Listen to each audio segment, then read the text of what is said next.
Hey, what's going on, everybody? Good afternoon, good evening, good morning. All of the goods. Hopefully it's good. Welcome to Face Mask Fantasy. Yes, sir. Every Tuesday, every Thursday, 6 p.m. Eastern. I like this Thursday stream. You know, we're kind of taking the place of Thursday night football for everybody during the off season. I like this Thursday. It's Thursday nice, slot. Yeah. The weekend is close, right? It's not too far away. Yep. Got some things to look forward to. Honestly, I was looking forward to this topic for today because the rankings were fun. The rankings were, a fun little thing to do. But yeah, Sleepers and Dynasty Buys, that's the sweet spot for me. I like that. That's where it's at. Yep. Well, yeah, because it's a conversation that can lead to actual activity happening. Things that could act like if if you're in a dynasty league and you're thinking, you're just looking at your roster as you do 10, 12, 25 times a day. And you think to yourself, what type of move am I trying to make? And that's where you start, you start perusing through the other rosters. It's like, this is when things could potentially happen. So, reason to get excited about this. And it came up briefly at the end of our last stream, which was on Tuesday. We did go through our way too early 2022 quarterbacks 1 through 12, if you care to check that out. But at the end of that stream, a question came up about, John, you already alluded to this, some sleepers or buy lows. We can leave this open-ended for between dynasty or redraft in general, just kind of guys that are maybe flying under the radar a little bit right now. And to preface this, John, we decided we were not going to share our lists with each other. Right. So I'm not sure who you may necessarily have on here, but let me just caveat it with I kind of focused it on dynasty. We can apply it to a lot of the stuff that I'm going to say to redraft and keeper leagues as well. But I did have an emphasis on dynasty, and I have my guys that I have listed here separated between people you should be looking at if you're in a rebuild, people that you should be looking at if you're a contender, and then just people you should be looking at in general who are good for both types of situations. Got it. Yeah, I got a few sleepers here myself where there's definitely a dynasty focus as far as like young buy lows is kind of the theme that I went with. But also there are several names that absolutely apply to redraft as well. They are younger names, so there might not be a ton of marquee names here. But that being said, I wanted to in the event that you maybe there is a bigger name, and if you have a compelling enough argument or an argument in your head that you believe qualifies here, if you make the case that player could be a sleeper relative to expectations, I would say that flies as well. My contender buys are all guys that aren't young.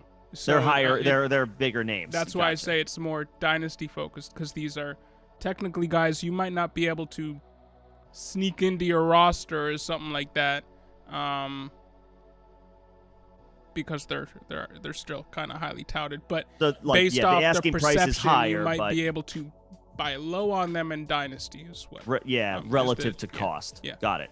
Okay, well, let's go ahead and just kick things off then, because I think we've prefaced enough what the idea here is. So with the dynasty focus in mind, where do you want? I'll kick to you first. Do you want to start with contenders? Why don't we start with contenders? Okay, I can kick things off with my first contender, who is a guy that Nick has habitually loved every year he's been in the league. There's a couple guys here. Aaron Jones. I love Aaron Jones. Aaron Jones, I feel like the perception on Aaron Jones is Aaron Rodgers is leaving. A.J. Dillon's there, and he might be just as good, maybe even better. Aaron Jones is now 27, will be coming into his year 28 season, probably around week 2, week 3. Not typically, especially for a running back, not typically the type of guy that you're looking to buy. Right. But I think he could be if you're a contender. Hear me out. Sure. Yeah. The Packers have negative $50 million in cap space right now. It's not a lot of money. And I know Aaron Rodgers probably going to be on the move. That's what the speculation is, at least. I think it's like if you were to say that if that's 50-50, it's on the better side of 50-50 of happening. Him leaving. Yeah. Now, trading Aaron Rodgers. If they traded Aaron Rodgers post 6-1, post June 1, that would get $27 million of that $50 million off the cap. But they'd still be $23 million above the cap. Right, it's a weird situation. Like, do you want to be 50 mil under with Aaron Rodgers or 23 mil without him? Right. Either scenario is like not the most ideal. Right. So I mean, they're not going to be big players in free agency. They rarely are anyway. Recently right. they've been a little bit, but not for the most. And Devontae Adams is a free agent, but lost in the weeds there is Alan Lazard is a free agent. Marquez Valdez-Scantling, free agent, or one of them's a restricted free agent, the other one's unrestricted. The only guys that are signed there from the wide receiver position are Cobb and Amari Rodgers. Amari Rodgers, yeah. With Jordan Love there, they're not going to be able to be big spenders in free agency. They can only rely on the draft to replenish their stockpile of pass catchers. Jordan Love, it should be a run-first offense with Jordan Love. So, yeah, A.J. Dillon's going to get work. But Aaron Jones will too, and he's a pass catcher. An elite pass catcher at the position, so he's going to be used. Made up for the lack of targets in the pure receiving right, and department. the quality of targets that he's getting from Aaron Rodgers, and they won't be in the red zone as much, so his touchdowns might go down. But he's still an elite player at the position. Finished low-end RB1, high-end RB2 territory. I just think Aaron Jones, you could probably lowball somebody in Dynasty and say, look, Aaron Rodgers is going to be there. Devontae Adams is going to be there. A.J. Dillon is there, and he's a better and younger player. And Aaron Jones is 28, soon to be 28. Right. Like, what's the price for sell, like, get out now while you can. Right. And for a contender, if you're only looking to try to bolster your running back group for 1 year, maybe 2 years, and you're not too worried about production outside of that window, I think Aaron Jones is a buy right now. You'll never hear me say a bad word about Aaron Jones. I guess my one thing I agree with you. I think about where I think the Packers offense is trending. Yeah. It was a slight difference, but it's still a difference. A.J. Dillon did ultimately lead this backfield in carries in 2021. Now, to your point, Aaron Jones could be used more like a wide receiver this year, which would maintain, rock solid fantasy production for him, which is already very reliable. The other thing about Aaron Jones, though, that is in his favor despite Dillon's emergence is Aaron Jones has turned 28, but it's not like a 300 touch year after year 28 years old. Right. Aaron Jones is used a lot like you could compare the situation to like Austin Eckler. That's like hyper efficiency on not as many touches as your typical running back. So I'm good with that move. Honestly, I'm good with I had A.J. Dillon on my list as like a general buy no matter your situation. So I was mulling him over. I just feel like the price for him, people are going to be higher. I've asked for him, for no doubt. owners for him in Dynasty, and they've just been like, I don't want to get rid of him at all, because Right, other they just don't dynasty wanna players trade him. see what we see in him, or it's like, what are you gonna give me, 2 firsts and a second? Like, and then the asking price is just like, I don't know. But I see your point. Right. I like them both. And they're both especially viable as the weather gets cold, which tends to happen in Green Bay eventually. Yep. So I like the call for Aaron Jones. I have no issues with that. It's not the same type of 27-year-old running back. He's fresher than most at this point in his career. And I think he's got a couple really strong performances as far as, maybe this year and next ahead of him, where I think, yes, he can still finish as maybe a low-end RB1. Maybe he's not the RB2 or the RB5, but if he's the RB10, 11, 12 in redraft, he's probably a late second-round pick, like at best this year. And in Dynasty, to your point, yeah, he does have some tread on his tires, which lowers his value. So I think it's a safe buy all the way around. I would say the same for Dylan if you're willing to pay the price. It's going to be a higher one, but I'll throw Dylan in as one of the guys I did have on my list as well. Now that we're talking, oh about yeah, the speak your Packers. piece on Dylan, bro. Go for it. And what's going on the objective? After Nick is done talking about AJ Dillon, we'll get to your question real quick before we move on to the next round of Sleepers or Dynasty Buys. And I don't have that much more to say than what I already said. I mean, the situation couldn't be better despite the fact that he's losing Aaron Rodgers. I'm not too worried about that for him or Jones. Maybe a little more for Jones just because if he's going to be a pass catcher, he's relying on a significant quarterback downgrade. But with Dylan, again, took over the lead as far as the most carries out of the backfield this year. But what do we always say? Targets are more important than carries. No doubt, targets are more important than carries. But for dynasty purposes, Jones it's something to take note of. Is 28. Dylan, I think, is 22 or 23. Yeah. Maybe he's a little older 23. than that. He's 4 years, so he's 4 years younger, 4.5 years younger. So which eventually, at the running back position matters. And I think Dylan caught 34, 35 balls anyway. No, so he's a good pass catcher. Dylan can catch the ball too. Aaron Jones is better at it. Make no But that's mistake. what I'm saying. That's another reason you can point to the Aaron Jones owner that, hey, Dylan catches passes too. Throw him to me.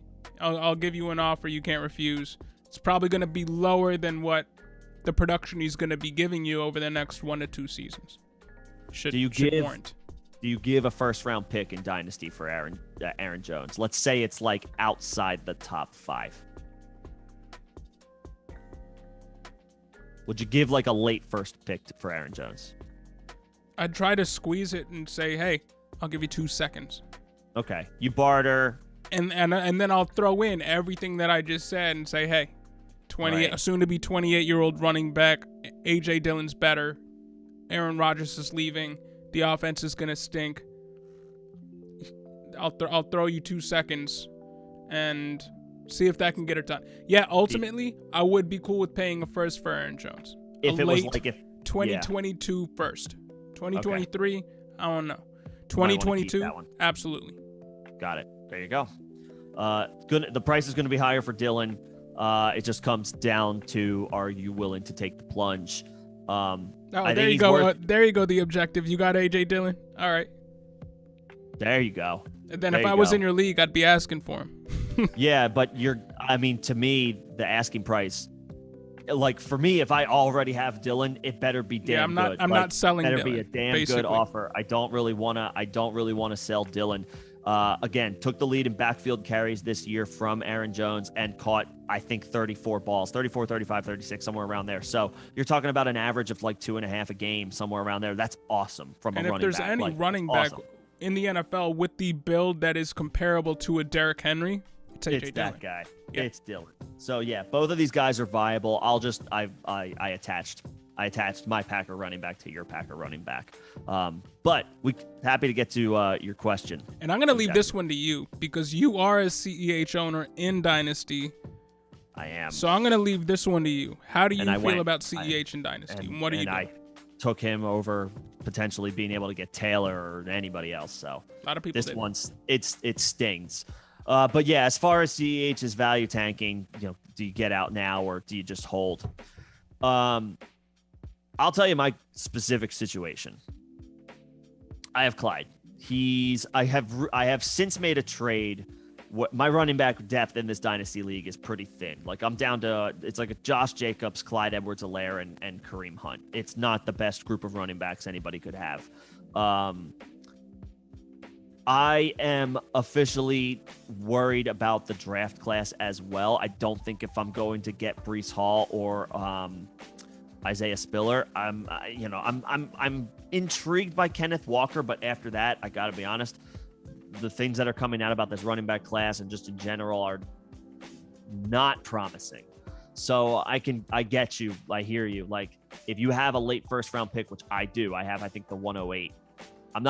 There's not going to be a running back there that I'm thrilled about. So, do you try to package Clyde with a late first to try to move up? I'm not sure that gets it done. You can try, and I think that would get it done. I mean, if I try to move up from like the 108 to say the 103, and Clyde is the piece that I'm including to move up, if I have the 103, I'm not sure I do that deal. Unless my running back situation is like absolutely dire. But then do I really want to add Clyde? I'm not sure that gets it done.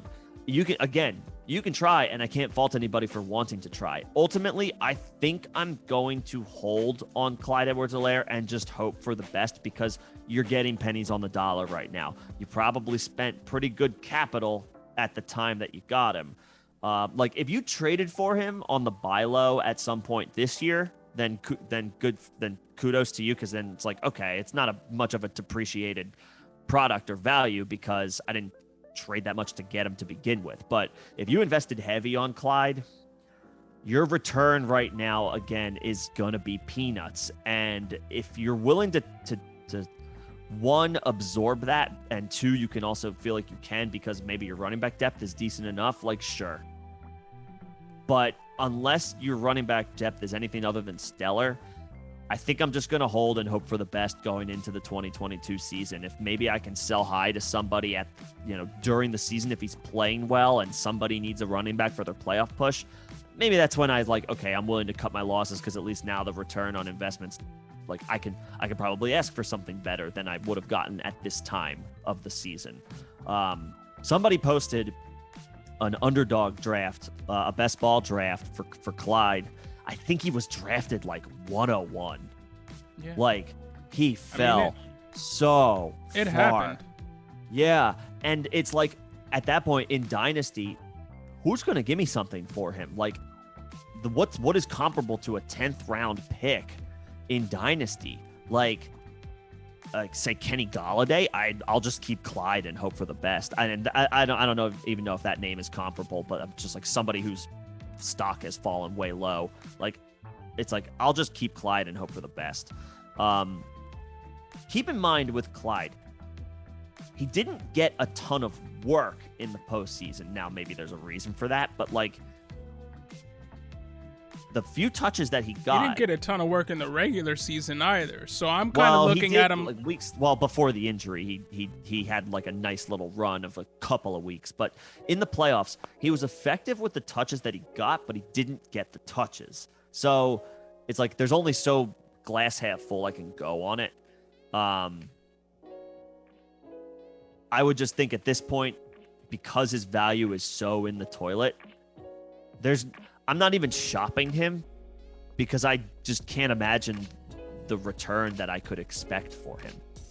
If I'm a CEH owner, I'm waiting until next season. That's what I'm doing. Hoping he puts together a good 2 to 3 game stretch early in the year and then trying to ship him to a team who needs a running back. Because then you can maximize your value. Because then you can point, hey, he's back. Look at him. He's finally producing. This is the Chiefs. Right. And everybody always needs a running back. So that's what I would do as of right now. I'd be holding. And before we get to our next round of sleepers, let's get to a little bit of these, a few of these questions here, a few of these comments. Yeah. Thoughts on Brevin Jordan? I have him in Tremble. Did you have Brevin Jordan in your list? Jordan. Yeah. I think I intended to put him in, but I didn't.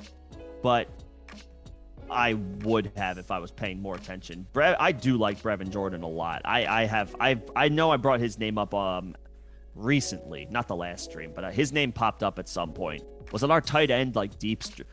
Did we do a tight end like deep dive after the top 12 like deep sleepers? I think I mentioned Brevin Jordan's name.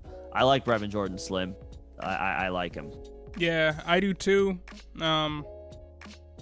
I traded him away in a package for Tom Brady that ended up helping and getting me the championship, which at the end of the day, that's worth it. If you're going to sell a young up-and-coming tight end prospect for a quarterback that helps you win a championship, you'll take that. But it does hurt knowing that he showed promise late into the year and he looks to be a good prospect at the tight end position. I really like Brevin Jordan too, but his RAS is not very good. So if I'm looking at him as, is this guy going to be an elite producer at the position? Probably not. Probably not in his cards. But in like a tight end premium situation where maybe you got some flex spots, he's like, he could develop into a viable flex fill-in on bye weeks. Can he be tight end 10, tight end 11, tight end 12? Sure. Yeah. Oh, yeah. Sure. Yes. I think that's in the realm of possibilities for Brevin Jordan. I like Brevin Jordan. And as far as Tremble does have a good RAS. All he needs is a good quarterback. All he needs is a good quarterback, and then we could see Tremble's ceiling.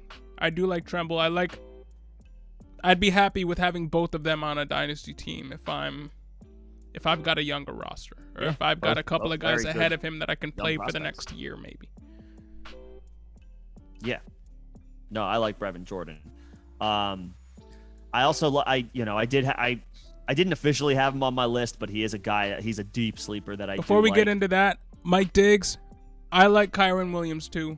I know Nick said. Kyren. Yeah.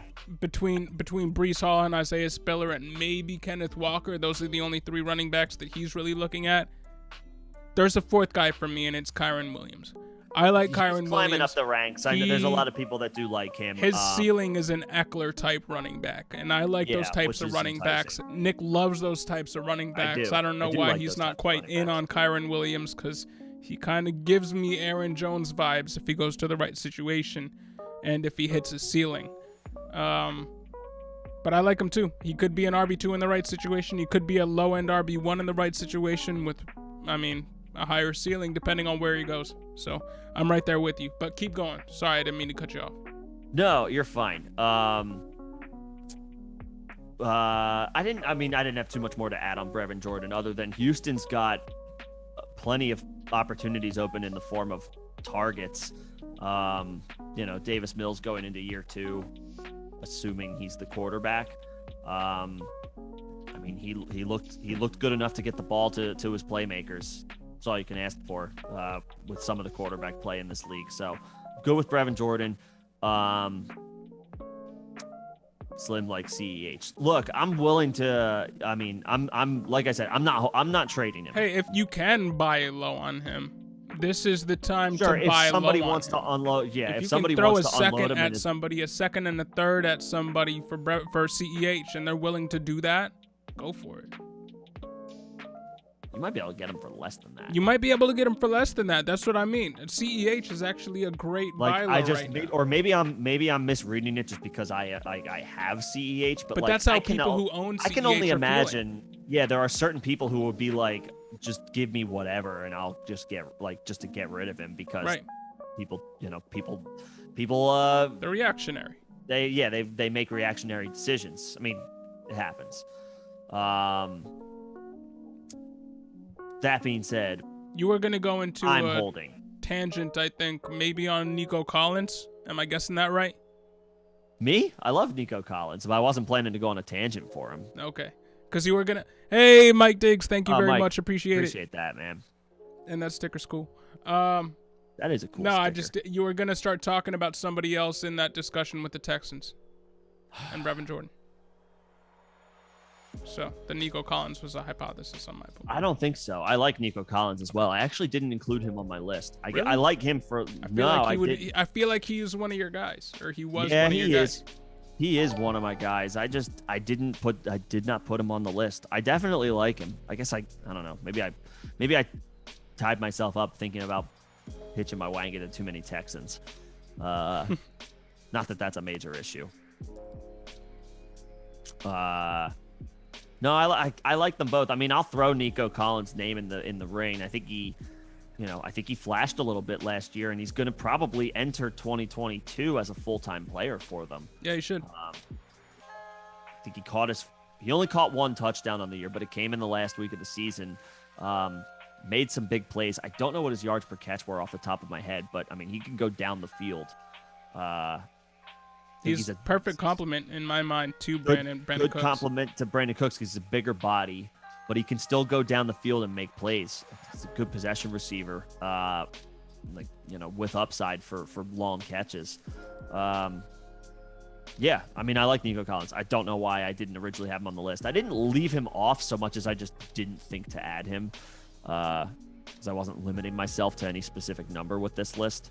I like them both. I do. I like them both. And I mean, Brandon Cooks, I feel like is a perennial, could be on this list. He's on my list as a contender buy. And we don't have to speak too much on him. He's 29 years old, little to no target competition, always a top 16 wide receiver. Outside of the 1 year where he had 3 concussions in a 5-week period and was playing with Jared Goff and was technically their number 3 wide receiver at the time. So, yeah. Brandon Cooks, great buy. We don't have to spend too much time on it, though. I do want to get to some of these other... He's on the list every year. I want to get to somebody that Slim brought up, and it's not Quintez Cephas. I wouldn't call him an X factor. Man, the Detroit passing offense is sneaky. I know, but I want to talk about Kadarius Toney. We can talk about Kadarius Toney. I just want to say I like Cephas too. I think Cephas has the potential to be a player in this league. And this offense in general is trending up. The Lions are building a little something on offense. Well, Cephas, I'll let you invest in Cephas, but hey, Toney is the guy that I got on my list because the Giants are $10 million over the cap right now. Okay. Kadarius Toney is only 23. He caught 39 passes for 420 yards, lighted up, through 10 games. Right. I mean, if you look at him from an athletic standpoint, he's the closest thing in the NFL to Tyreek Hill outside of KC from a athletic standpoint when you're looking at what he brings to the table. I'm not saying they're comparable from a production standpoint because they're not. Okay. But as far as just, right. I mean, Kadarius Toney was being compared to Tyreek Hill level athleticism as a prospect. Galladay is bad and always injured. Cutting Shepard would save the team $8.5 million in cap space, which would help because, again, they're $10 million over the cap, and Ingram is gone. So Kadarius Toney should be a full-time player next year. He didn't exactly light the world on fire outside of that one game where he had 13 targets and roasted Trayvon Diggs. That's. But I think for a younger player, he could be somebody you could buy because you could say, his quarterback stinks. Daniel Jones not very good. He's not even the number 1 wide receiver there. He was playing base. I mean, I just think he's a buy. I think Kadarius Toney is a wide receiver that you can buy right now on the cheap. Yeah, who has high upside and will be a full-time player next year. And he only played in 10 games. I'm not sure how cheap he's going to be just because whoever has him probably spent a first-round pick on him or a high second at worst. So after seeing... I got him for the 301 in a 1 QB Dynasty League with you. The 301? I got him at the 301, dude. Oh. He went right after Mac Jones. Okay. Yeah. There you go. Yeah. Yes, he was a first-round pick in the NFL, but in your fantasy drafts, considering all of the negative press he was getting around the time that people were drafting, right? Okay. Yeah. So if you think my sunken cost is the sunken cost there, if my sunken cost was the 301 and I can get a second round, a couple of seconds or something, a second plus player that another player that I like or something like that. Some fantasy managers might take that. Yeah. And I don't think Daniel Jones is going to be the Bills or the Giants quarterback next year. I think it could be somebody else. And if you want to hear more on that, go and peep the Malik Willis video I just made. But let me know your thoughts on the situation. Yeah, I'm not sure that they move on from Daniel Jones just yet. They could. I'm not sure that they do, though. Regardless, with Tony, I mean, he's definitely, if he can stay healthy, because that was a huge issue for him, right? It was like soft tissue hamstring injuries that held him out for most of the season. If he can get over that, he should produce, just out of necessity, because there isn't that much in the form of pass catchers for the Giants. It's just a very small sample size. So I'm just not sure what I would offer for him. I guess that's my question.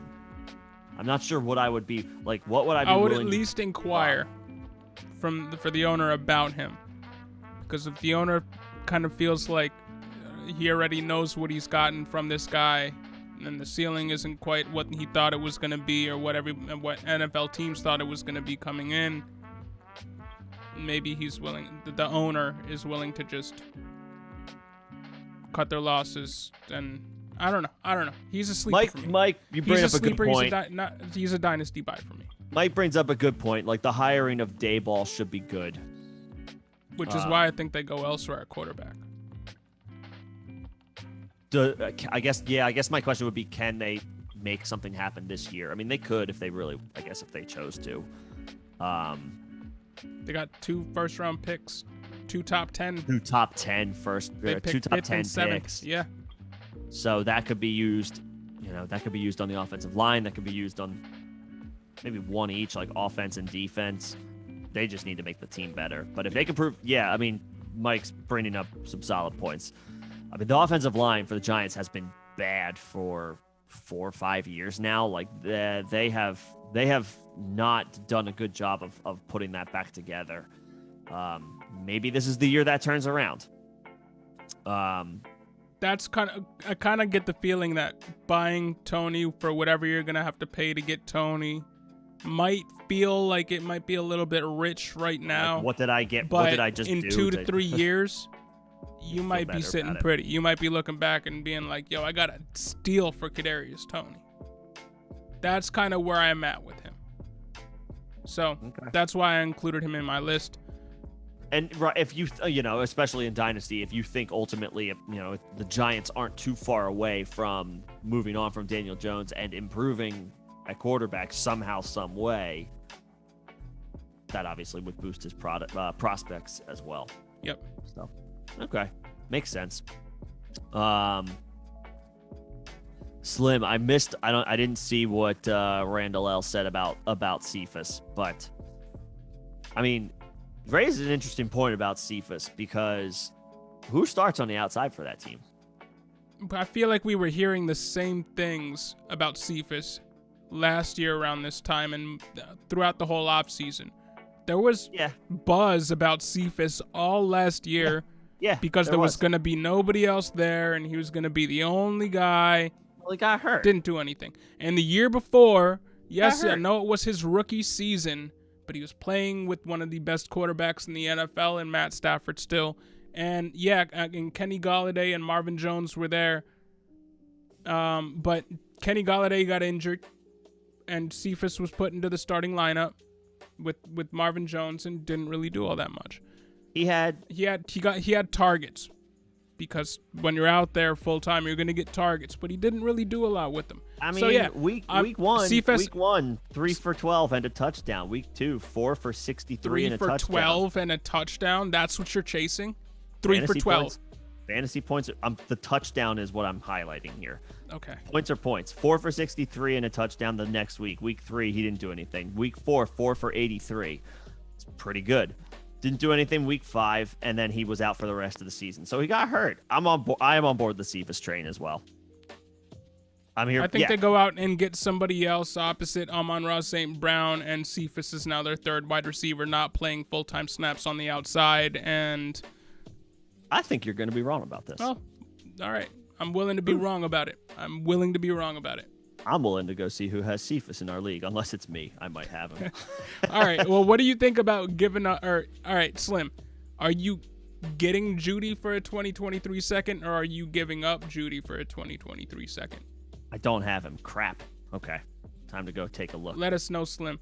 But who's next on your list? He was talking about Jeudy. He's talking about Jeudy. Gave Jeudy a trade for a 2023 second. You have a Jeudy trade out for a 20. Got it. So you're trying to get Jeudy. You're trying to get Jeudy. Got it. Yeah. Whatever. If they get Aaron Rodgers, that whole offense. If you can get Jeudy for a second, regardless of if Rodgers goes there or not, I would do it. Jeudy is one of the best route running wide receivers in the NFL. He's just had to deal with terrible quarterback play for his entire career. Yep. He's young, real good route runner. And you'd be getting Jeudy. Hey man, if you can give a 2023 second and get Jeudy, I would do that all day. I would want Jeudy in that trade. Yep. I would want Jeudy in that trade. I would smash yes on that right now. There you go. So I got so my next. This is a combination of things. This is it's a dynasty buy low, but it's also a guy who I feel like I see myself targeting. I have to check his ADP for redraft, but I could see myself having a decent amount of shares. And I kind of teased him on Tuesday to get the ball rolling ultimately on this conversation. But it's Michael Carter, who John, I don't know if you remember, I was completely out on his rookie year. Because he played in the same backfield with Javonte Williams, and you chose Javonte over Michael Carter, and you chose the landing spot for Javonte over Michael Carter as well. So there were a lot of factors in there. Yeah, but I was mostly out on Michael Carter at like his 7th or 8th round ADP anyway. I had almost no shares of him. And that was I was maybe 50% right about that. He wasn't a consistent prospect or piece. But he had some big weeks. He definitely he had his time where he showed out a little bit. Led the backfield in touches. And this offense is ascending a little bit with Zach Wilson and Elijah Moore. Carter led the backfield in touches, which was something that I was curious to see how that would play out going into last offseason. I was curious to see if it would be more of a committee. It wasn't as much of a committee as I thought it might be. So that's a feather in Carter's cap. And pass catching running backs, he caught 36 of those last year. Caught 36 balls last year. Now, almost half of those came in 2 games. I think he had an 8-catch game and a 9-catch game. And other than that, he had a 3-catch game here and there, a 4-catch game here and there, but it was mostly like 1 to 2 catches a game. So there were 2 games that inflated his numbers, but they still happened. They still happened. You can't take the production away from somebody. So consistency might be a little bit of an issue, but ability can't be questioned. You catch 36 balls as a running back, you're looking for that from your RB1 a lot of times, or at least like your second running back selected. Like that's the type of production you're hoping to get from any running back. And there were a couple of games in there where Ty Johnson, one of the other running backs on the team, was catching 8 balls, 6 balls, 8 balls. So if he had a week here and there, those targets for some of those weeks where those targets weren't going to Michael Carter, go to Michael Carter in his second season, that could bode even more well for him. That was I think I gotcha. The offense is trending up. He made some big plays in some tough matchups. There's a big run I specifically remember week 16 against Tampa Bay, who was a vaunted run defense at the time, and he got him for like a 50-yarder. So he has talent. Offense is ascending. A second-year player, where you probably feel a little bit better about his role in the offense. But he didn't exactly set the world on fire over the course of the season. So I think, if the Carter, the person who has Carter in Dynasty, is probably valuing him somewhat high. He's still a young running back. But I think if you tried to acquire him, you wouldn't necessarily have to break the bank to get him. I don't think. And I think this applies in redraft as well. I'll go ahead and check his ADP really quick on Underdog. But I can almost guarantee you it's going to be something that I'm willing to invest in. For somebody who I was very out on in 2021, I'm much more intrigued by in 2022. And for Carter, his ADP right now is 64. So in a 12-team draft, you can get him. You got to get him in the 6th round. But for a team's RB1 who showed a little something last year, I'm fine with the 6th round in ADP. That's fine with me. And that's only a round earlier than last year. Slim's comparing him to DeAndre Swift right now in terms of their build, in terms of them being a back that might need a between-the-20s back to complement them and to keep them fresh. Sure. Yeah. But that's fine, yo. If you can draft Swift, if you can draft an approximation of Swift in the 6th round, do it. Yes, please. Yeah. Yes, please. Yeah. Especially so, again, the Jets are ascending on offense, but I think on the whole, they're still not a very good team. If you still expect, obviously things can change quickly in the NFL, but if you're expecting the Jets to be losing games, playing from behind, maybe it's a young team learning, right? They're still learning how to play. Maybe Zach Wilson takes that huge next step and the Jets are winning games next year. But the smart money is to, at least today in February, not to bank on that. He should be good, but they may not necessarily be winning games quite yet. It could mean more pass catching opportunities for Carter, not on top of the Ty Johnson work that you alluded to. If game script is in his favor, it's gonna be nice little value in the 6th round. And in Dynasty, I think that he's gonna be a little bit more costly if you're trying to buy him, but I don't think you're gonna have to break the bank to do it. Iron never lies. I do not know who Ty Chandler is. Do you know who Ty Chandler is? Ty Chandler. Did I miss something? We're going to have to do some research on him and maybe talk about him. Running back for the... Oh, he's... Okay, got it. Running back for North Carolina. So he took over for Javonte and Michael Carter. Okay. I have admittedly not scouted. I have not done any homework on this guy yet. But we can do a video on him for sure. We will.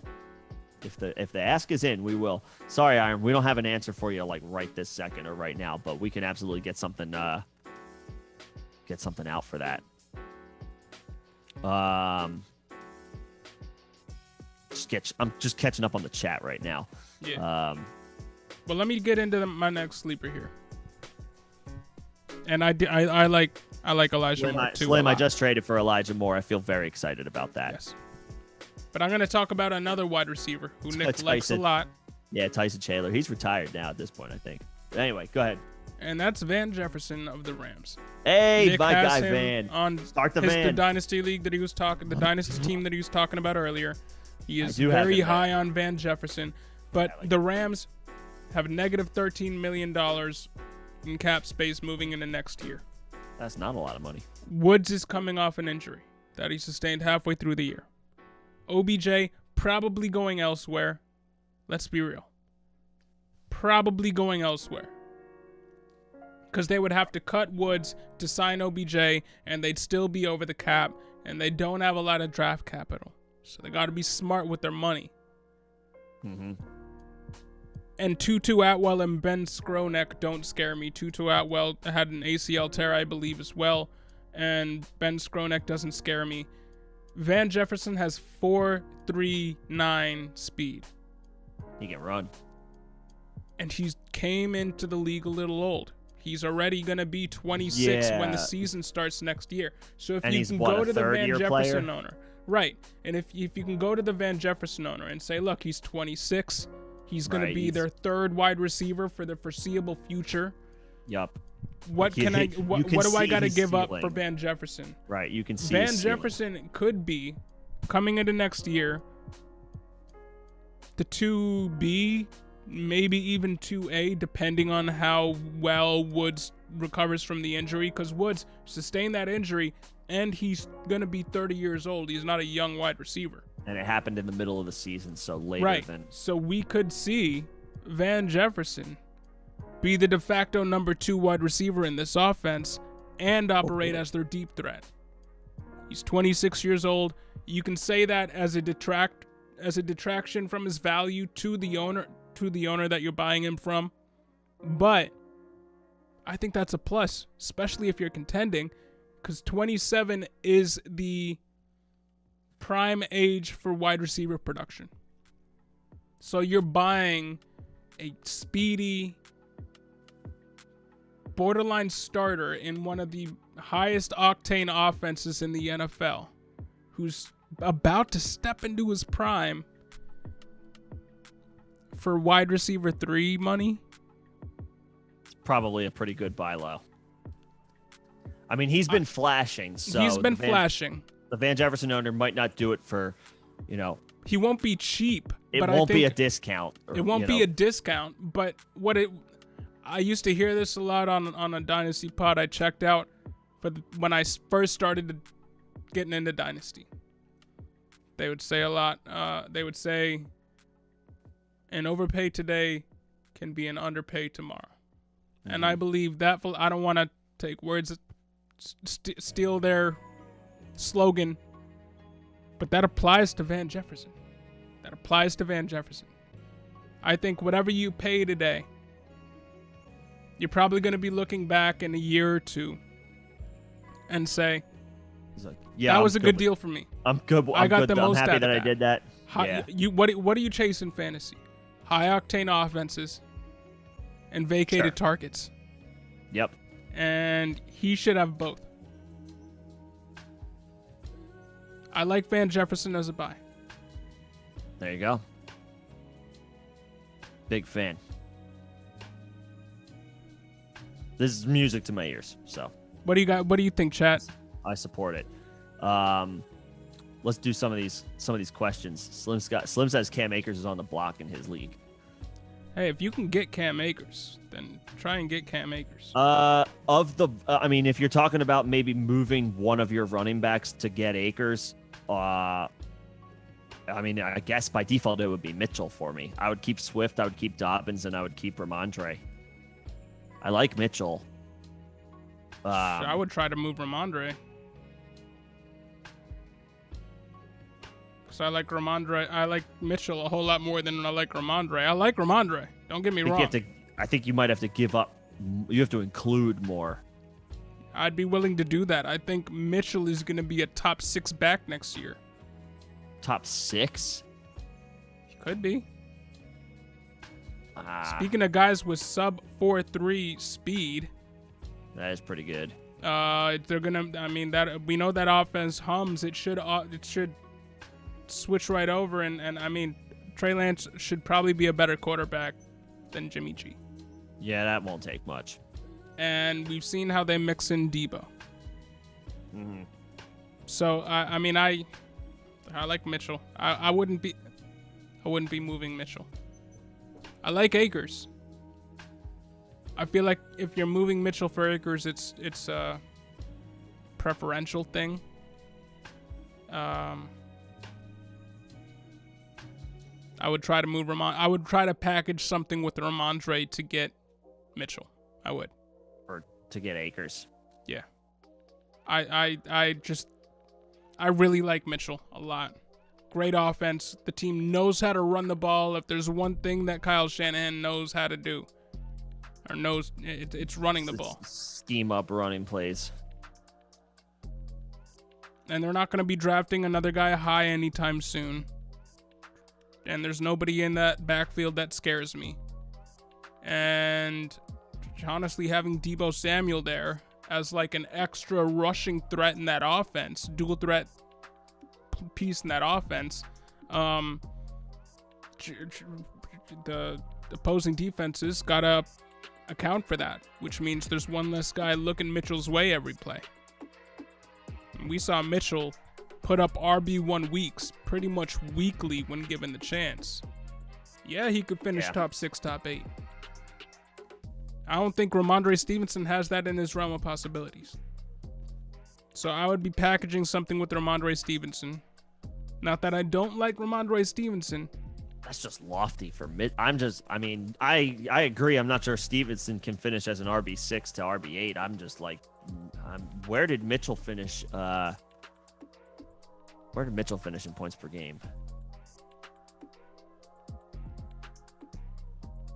Thought I had this tab pulled up a little bit. Not to put a stop. Yeah, okay, so he was more middle of the pack. Who? Mitchell? Mitchell was 18, 19 in points per game with around 13. Finished as the RB 25, but he missed time, so I'm not too worried about that. So yeah, I mean, he was a rock solid RB 2 for the season. Yeah, and I think he has RB1 upside, and Stevenson doesn't. A lot of names to leapfrog. Okay. I mean, I guess I'm not trying to say it. I mean, anything's possible, Kevin Garnett, but there's a lot of names to jump. Could he do it? Yeah, sure. I mean, you make some compelling arguments for why he could. That's just lofty. I mean, if he's top 6, top 8. Yeah, slim, and he can catch. Yeah, he can. Yeah, he can. That's a lot. I mean, there are a lot of names he's gonna. Speed, and he can catch, and a great offense with a coordinator that knows how to run. And you're right. Yeah. Debo might not be able to last another season being used like that. Maybe not. Which would mean that Elijah Mitchell is going to get even more work in the future. Trey Sermon. Shut up. Is he on your sleeper list? Is he on your Dynasty Buy list? He's not. Okay. He didn't quite make the cut. Just checking. He's the one where you're doing keep, trade, cut. He's the cut. He's the cut. Yeah. Sorry. I'll throw a 2024 fourth for him. And actually, I don't even know if I want to do that. I would. Sorry, Trey. I'd probably cut him in a year anyway. But but to answer the question, so are you not trading for Akers then? Or are you I'm trading for Akers. I'm just giving Stevenson use Ramondre and you're willing to include something else with Stevenson. Stevenson, okay. Patterson, and a second for Akers. Yeah, if you can get something like that done. I don't think I would trade Patterson though, because J.D. McKissic is going to be a free agent. Patterson might be already locked into the number 2 role in that offense. Maybe locked in isn't the right term, but J.D. McKissic is not a guarantee to come back. The Commanders have $31 million in cap space next year. That's for a quarterback. That's for a quarterback. It could be. They already have Gibson. This might be finally the year for Gibson, to be honest. But then Patterson slides up one. I would not trade Patterson, not in Dynasty. I think his role's about to expand. I'm already giving up Ramondre and a pick. Where did you have Akers ranked when we ranked running backs? You're gonna ask me to remember something? It was low end RB1, I believe. Low end RB1 territory for Akers. Yeah, low end, probably around RB11, RB12. 11, 12, 13. So you 14. wouldn't package Stevenson and Patterson for the RB11?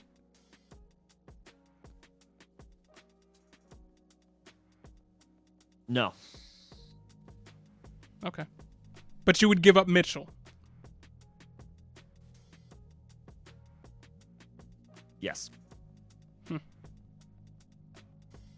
I guess I'm a little more optimistic about Stevenson, I think, than you are.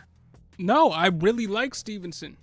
Or let me put it this way. I'm not as bullish on Mitchell as you are. Okay. I'll say that. And I'm not trying to slight Elijah Mitchell by saying that. I just think I can't, I am not in a place today where I am ready to say that Mitchell has top 8 RB upside. Okay. I do, however, think you could get I guess where I'm kind of where I'm preferring Mitchell to Stevenson is when I say I don't think you need to give up as much or maybe anything else at all if you offer Mitchell. And if you like Cam Akers that much, I'm keeping Swift, I'm keeping Dobbins, and I like Ramondre's upside because the Patriots can run the ball pretty well too. Maybe not as well as Kyle Shanahan. I'd rather have Swift, Dobbins, Akers, Mitchell, and Evans than Swift, Dobbins, Akers, Stevenson, Patterson, Evans. I would. Okay.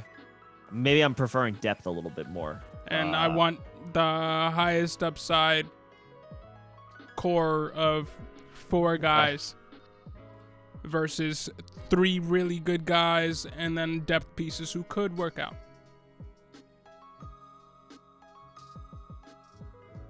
Because Stevenson was an RB3 this year. And J.D. McKissick, yeah, he's good.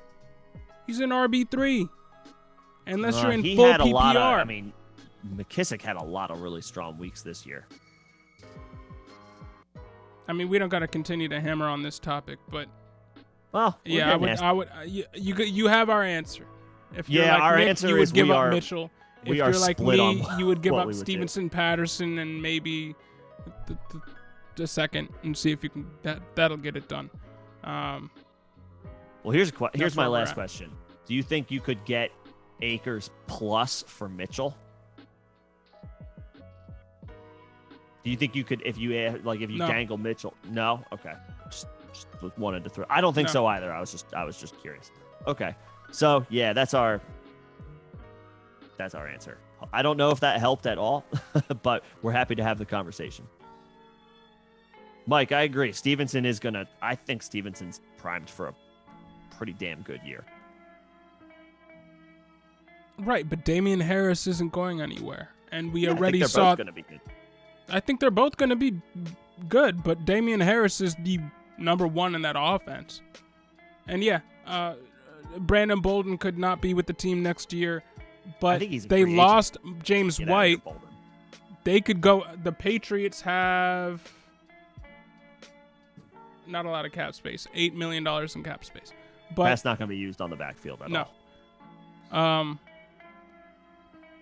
But they could finally elevate J.J. Taylor to the James White spot. Maybe. And it's a team that likes to be funky with the running backs. We never thought coming into the year that Brandon Bolden would get run, and Brandon Bolden got a lot of run last year. So I don't know. I like Stevenson. But if I could package Stevenson with Patterson and get Akers, I think that's a no-brainer. And I think that's a no-brainer. I won't fight. I won't fight if that's the deal that you ultimately want to make, Slim. Like if you're willing to package Ramondre and Patterson for Akers. I guess I might prefer slightly prefer the depth, but again, we don't have to keep hammering on this. Hopefully this helped in some way, shape, or form. What do you think about Justin Fields? Let's move on. Justin Fields? Slim says, I got the QB1 of the year, Justin Fields, baby. Hey. We talked about Justin Fields a little bit last week. I like Justin Fields. I originally had him on my top 12 for quarterbacks. I'm maybe coming around that that spot should have been for Trey Lance, but I'll still vouch for Justin Fields as a buy. Maybe it's not a buy low, but I think he's a buy in Dynasty. Talked a little bit about this on the quarterback stream on Tuesday. I think things are set up nicely for Justin Fields this coming year. He's getting a new coaching staff that will cater the offense to his strengths. They get away from the disaster that was whatever happened with Allen Robinson this year. They are lacking in the weapons department, although Darnell Mooney is a pretty good receiver. He proved that this year. They've got some pieces, so it might be a little rough sledding here and there throwing the ball, but Justin Fields, he had a game with 100-yard rushing last year as a rookie. That's with a coaching staff that didn't fully trust him to really unleash didn't know what him. know what they were doing anyway. Yeah, right. They didn't even know how to utilize his strengths. It was almost like they were trying not in any other year, in any other draft class, pretty much Justin Fields would have gone 1. Most other draft classes. That was the ranking, at least the feeling of how people had him ranked before going into the 2021. But draft. Trevor Lawrence. Trevor Lawrence was, everybody's Andrew Luck, he was the Peyton golden Manning. boy. But in pretty much any other draft class, the rumblings were that Justin Fields would have gotten 1. So, yeah. And I think this offense the future is bright. The offense is ascending. There's nowhere to go but up. Here's the thing. They're still lacking in the weapons department, which means Justin Fields is going to have to overcompensate for that in the form of, you guessed it, rushing production. Yep. So, yes, definitely bullish on Fields. I feel like it's going to be, I mean, in Dynasty, especially in Superflex leagues, he won't be cheap. You're talking about a young quarterback. In one quarterback leagues, that price isn't as high. And in redraft, he's going to probably go. I'll look at his ADP right now. It's not going to be that high. There's plenty of quarterbacks. To get him in the teens. Yeah, you'll be able to get him, you'll be able to get him whenever you want later in the draft. And this is the lowest his value probably will ever be. Let's be real. If we expect the growth that we expect from him in year 2, this is the lowest Justin Fields' value is going to be. So, if you're needy at quarterback and you want to swoop in and try to get a young guy to who underperformed in his first year for the future, Justin Fields is a good bet to do that. So, yeah, I like Justin Fields. I like Justin Fields. As a Justin Fields owner in a 1 QB dynasty league, I like Justin Fields a lot. I'm in on Fields. I'm in on Fields. Yep. And I did have him on my list. So is there anybody else you want to touch on real quick? Well, Slim just said, hey, Gabe Davis has been offered to me a few times. I kind of like Gabe Davis for next year. I gotta pivot because I like Gabe Davis a lot. He was a guy that I bought a lot last year before that 4-touchdown game. Trade Ramondre for Gabe? No. Okay. Get Isaiah McKenzie. That's a guy who was a sleeper on my list. I talked about him a little bit on last week's pod. And 4.42 speed. Had a game with 12 targets this past year with Josh Allen. They're $4 million over the cap right now. And Cole Beasley, they can save $8.5 million against the cap by cutting a 33-year-old Cole Beasley, who was giving them some PR problems at points throughout the season with his stance on everything that was going on in the world. There might be a couple extra reasons where it's like we already have the guys, we can move on. Right. You won't have to pay pretty much anything. I bet you Isaiah McKenzie is probably on your wire right now, and if he's not, you could probably ask throw 2/4 at a guy and say, hey, give me Isaiah McKenzie. Or if there's somebody on your roster who you don't like, say, hey, let's do a swap just to bolster that your wide receiver room. Now he is going to be 27, but that's the prime year for wide receiver production. 27. And he's lightly used for something better next year. He's lightly used. He should be free. Sanders isn't going to be there next year either. Time might be now to get him. If you like Gabe Davis and you just want somebody in that Bills offense, but you're not willing to pay the price for Gabe Davis, just get Isaiah McKenzie on your squad, and in 6 months you're going to be feeling pretty decent. I believe he's a guy that I have on every single dynasty roster. So if you like Gabe Davis, go get Isaiah McKenzie. Thank you very much, Slim. Appreciate it. Yeah, man. Appreciate it. Yeah, Gabe is going to probably cost. I don't even know. I don't know what to ask. I don't know what I would ask for if I was inquiring about him, and I don't know what I would feel like. It's like you kind of got to ask. He's young too. He's been in the league a few years. He's only going to be 23 next year. Probably got to you got to dangle a first round pick, or nobody's going to take you seriously. Yeah. So it's like, and I like Gabe too, but do you want to pay that? That's too high of a price, I agree. But also at the same time, you can't ask for anything less at this point. No, because he's gonna be a starter, a full-time starter on the field with Josh Allen. Yeah. But I believed Isaiah McKenzie will be too. So. Slim, you seem to it seems to think Brady's gonna unretire and go to San Francisco. I don't think that happens. I'm not sure I believe that happening. I think he's done. I think he's done. I think there's nothing left for him to do. And yeah, I mean, Daniel Jones for Gabe Davis in a 2 QB league. Where you're getting rid of Daniel Jones and getting Gabe Davis? I mean, what's your wide receiver situation look like? What's your quarterback situation look like? I would absolutely do that. What's your quarterback situation look like? I would do that. He's 23 years old and going to be playing with Josh Allen for a long time. I would do that. I would come back and say I'll change. I would do that unless it's like my quarterback situation is really bad and I'm just relying on the draft and I don't think I'm going to get Malik Willis this year and I don't like the other prospects. Then okay, maybe keep Daniel Jones. But if you're competent, even if you're just competent at quarterback, like you got Kirk Cousins and Justin Fields and Trevor Lawrence, or I don't know, I'm just throwing names out there.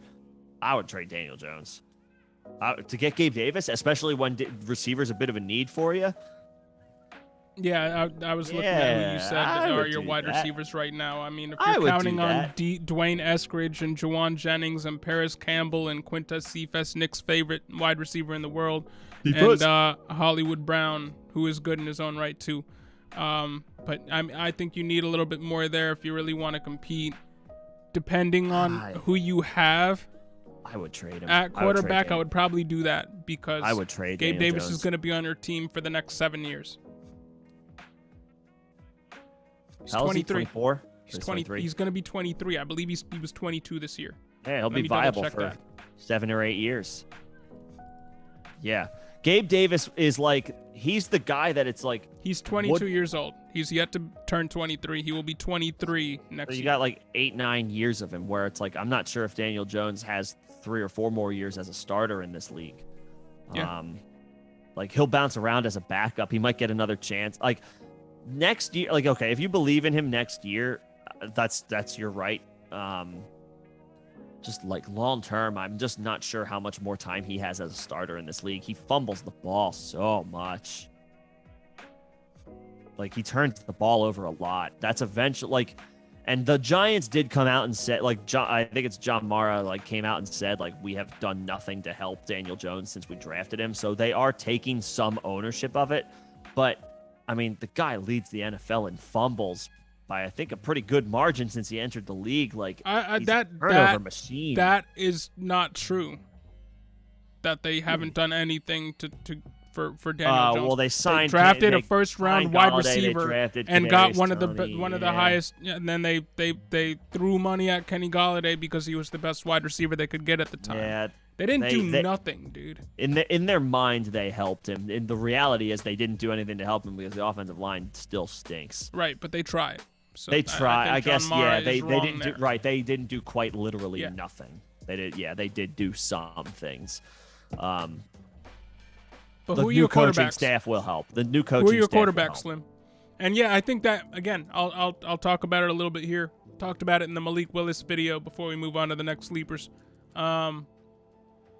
Brian Daboll and Joe Sheen came onto the Bills team, said enough with these stopgap quarterbacks that aren't going to get it done. Let's get the toolsiest quarterback we can find and try to see if he can reach a ceiling in Josh Allen. And they made it happen. Now I think they want to put that same stamp on the Giants that they did on the Bills.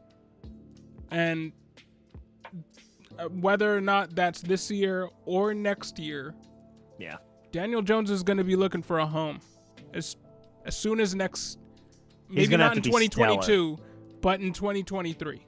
He's going to have to be stellar. He's going to have to be fantastic for it to be anything. Hey, man, a lot of quarterbacks would look good with Barkley out there. But I mean, Prime Barkley. He could. We've seen players turn things around where you don't expect it to. I don't know. This is tough. It's tough for me to feel good about Daniel Jones. I feel like he could go the way of a Mitchell Trubisky, where he stays in the league. He's decent enough to be an NFL player, but he's not a starter. I think he could go the way of a Sam Darnold. I mean, so he's still playing. He's getting his chances. He's going to get another chance to start in the league. Yeah, once his contract runs out. But I don't think it's going to go very well. And after his first year, that team is going to be looking for another quarterback. It usually doesn't. Yeah. Yeah, I'm not sure. If I could get Gabe Davis, I know it's super flex, so quarterbacks are obviously much more valuable, but if I can get a 22-year-old Gabe Davis and just give up Daniel Jones, and I'll figure out quarterback at some other point. If he offered that, and you didn't pull the trigger, go back to him and say, hey, yeah, we're throw good. me a third, and that'll get it done. There you go. Throw me a third. Yeah, throw me a little draft compensation. And then, you can use that third on, I don't know, to bolster your wide receivers a little bit more. If it's this year's draft or next year's draft. But try to get a little bit more since you said no to his offer. Yeah, so you know what would get it done? You threw a third on that. Throw a third-round pick on there. Yeah. Get a little something. And you're building your team. You got Fields, Wilson, and Jones. Oh, yeah. Do that. Trade Jones. Do that. Trade Jones. Go get Gabe Davis. Go get Gabe Davis. If you're rebuilding. Offer for the third. Ask for the third. If he says no, but he'll still do the deal with Jones for Davis, it's like, okay, deal. Done. Fine. Yeah. But try to get that third. That's something that's what I would do. Gabe Davis would have probably been at the very top of this list had he not absolutely exploded in the playoffs. Yeah, because then he would have still counted as a sleeper. Still would have counted as a sleeper. So we're both very bullish on him. John already kind of touched on why he has Isaiah McKenzie on his list as a result. Hey, go and get both. Sure, I have teams where I have Gabe Davis and Cole Beasley. It's like, okay, fine. Yeah. It's like, you won't hear an argument from me. Yeah, go and get both, because one of them's free. One of them's free. And and if you need some wide receivers, go for it. Yeah. Yeah. But let's swerve a little bit. How do you feel about Christian Kirk? We've had Christian Kirk come up in the chat a little bit. How do you feel about Christian Kirk? Is he on your list? Sorry if I missed it. Oh, Mike brought him up. I don't know if I saw it. And if CFS is on your wire and you feel the way that Nick does, go and pick him up, Mike Diggs. Yeah. Go get him. But let me know how you feeling about Christian Kirk. So what's his contract situation? He's a free agent. He's a free agent. Yeah, I feel like he's a candidate to return to the Cardinals. The Cardinals have less than $1 million over the cap as it stands right now, and they lost Christian Kirk. They lost AJ Green. They might lose AJ Green. They're probably gonna lose James Conner. They're probably gonna lose Chase Edmonds. And they lost Zach Ertz. So there's a lot of offensive pieces that they lost, and they don't have a lot of money to play around with. So keep that in mind when you're talking about They'll have DeAndre Kirk. Hopkins. They'll have Rondale Moore, and then they might not be able to have enough money. They might not be able to re-sign Christian Kirk. We don't know. So Kirk has, I feel like, very quietly, especially this year, been one of the most rock solid, consistent wide receiver 26, 10 fantasy points per game. Just rock solid production that you can rely on. He's not going to blow up, but he's not going to kill you. If you start 3 receivers, you can feel just fine about starting him as your wide receiver 3 every single week. You can't say that about a lot of wide receiver 3s. We didn't even touch for a reason. We didn't even touch on maybe Kyler leaving. I don't think that happens. But I don't think that happens. Because the Cardinals aren't going to agree to anything there, whether he wants out or not. But as far as Kirk, put up pretty good numbers, regardless of the quarterback play, because Kyler missed time this year. They weren't as good. They weren't as strong. But Christian Kirk put up a strong, consistent season. And, I mean, depending on the landing spot, obviously, if he leaves Arizona, it's a crapshoot as to, who's going to be throwing him passes. It's a little wait and see, but the player I like. Hey, Slim, thank you very much. Have a great evening. Well, thanks for stopping by, man. Appreciate it, and thanks again. Yeah, hopefully we got to all the questions. If not, we're here every Tuesday. We're here every Thursday. Always happy to talk. Yes, sir. Yeah, thanks for stopping by. I like Kirk the player.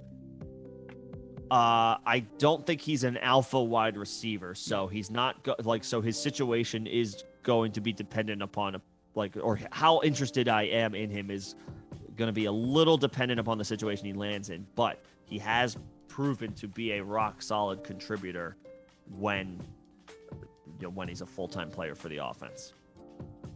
Yeah, I like him. I like Russell Gage. I wouldn't call him a buy low though. I wouldn't, or like a buy, just because I'm not sure where.